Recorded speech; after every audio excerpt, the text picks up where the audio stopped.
মির্জা আব্বাস সাহেবের এখানে শাহজাহানপুর ওনার স্থানীয় এলাকা। গত 50 বছর এটা একটা বর্গা জমি চাষ করেছে, কিন্তু মানুষ মুখিয়ে আছে, তবে তাদের মধ্যে একটা ভয় আছে। রাজনীতি চলে গেছে লুটতরাজ, যারা বিদেশে টাকা পাচার করে বড় ব্যবসায়ী তাদের হাতে।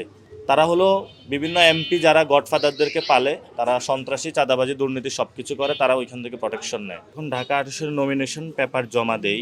জমা দেওয়ার পরে সবাই যখন জানলো, সবাই আমাকে মেসেজ দিচ্ছিল যে হাদি ভাই যেভাবে ক্যাম্পেইন করেছেন ওইভাবে ক্যাম্পেইন করাটা উচিত। তো আমি এরপরে হাদি ভাই যেভাবে ক্যাম্পেইন করেছেন, ফজরের পরে মসজিদে যাওয়া, সবার সাথে কথা বলা, আমি ওইভাবে শুরু করেছি। তো আমি ওইটার মধ্যে একটা স্পিরিট পেয়েছি হাদি ভাই কেন এটা করেছেন।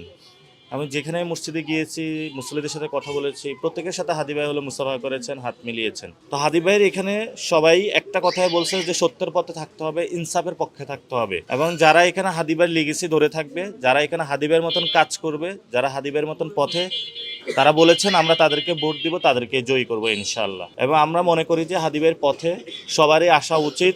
আমাদের মধ্যে ভালো কাজে প্রতিযোগিতা হবে, খারাপ কাজে আমরা বাদ দিব। আমরা আশা করি যে ঢাকা ৮-এ ইনসাফের একটা ঢাকা ৮ এবং হাদি ভাইয়ের এই আসনটা আমরা রাখতে পারবো, এবং সংসদে হাদি ভাইয়ের মান মর্যাদাটা রাখতে পারবো ইনশাআল্লাহ।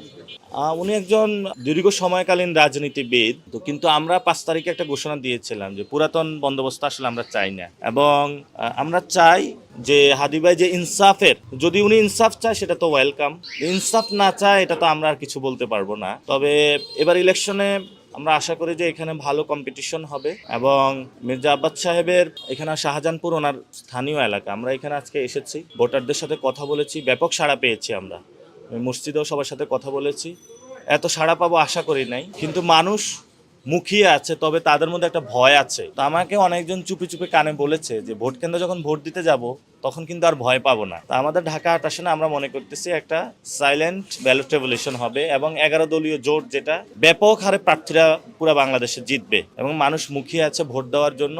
ভোটার এবং দেশবাসীর উদ্দেশ্যে বলতে চাই, 1 নম্বর হলো রাজনীতি চলে গেছে লুটতরাজ, যারা বিদেশে টাকা পাচার করে বড় ব্যবসায়ী তাদের হাতে। তারা হলো বিভিন্ন এমপি যারা গডফাদারদেরকে পালে, তারা সন্ত্রাসী, চাঁদাবাজি, দুর্নীতি সবকিছু করে, তারা ওইখান থেকে প্রোটেকশন নেয়। ফলে যে যারা আমাদের মতন যুব সমাজ রয়েছে, তাদের চাকরি নাই, বাকরি নাই, তাদের কোনো পরিবর্তনের চিন্তা করে না। যারা এমপি হয় তারা ওই লুটতরাজ, যারা ব্যবসা আছে, লুটেরা ব্যবসায়ী, তাদের চিন্তা করে। 2 নম্বর হলো ভারত গত 50 বছর এটা একটা বর্গা জমি চাষ করেছে।